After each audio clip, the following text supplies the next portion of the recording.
Welcome to Man Does Tech, where I solve the problems you didn't even know you had. You begin by confirming prerequisites so you avoid roadblocks.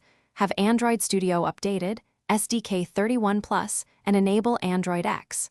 Once done, create a new project using the Material Activity template and pick Kotlin for faster material integration. Make sure your minimum SDK is 21 to cover most material behaviors. Next, add the material components dependency in build. Gradle, sync, and enable view binding or Jetpack compose as your UI approach. This lets you use material widgets and themes immediately. Now you build the visual system. Switch your app theme to theme, material components. Day-night so dark mode works automatically.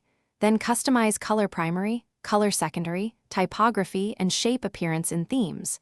XML to match your brand. This propagates across components.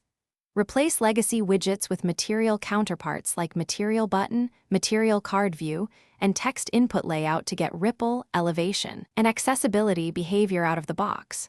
Make sure to test components with different surface tones, and once styled, preview on multiple. Finish by wiring navigation and polishing motion so the app feels cohesive. Use the navigation component and integrate material transitions or material container transform for shared element animations. Once done, hook up the top app bar, bottom navigation, or navigation rail depending on width. Make sure gestures and up navigation behave consistently.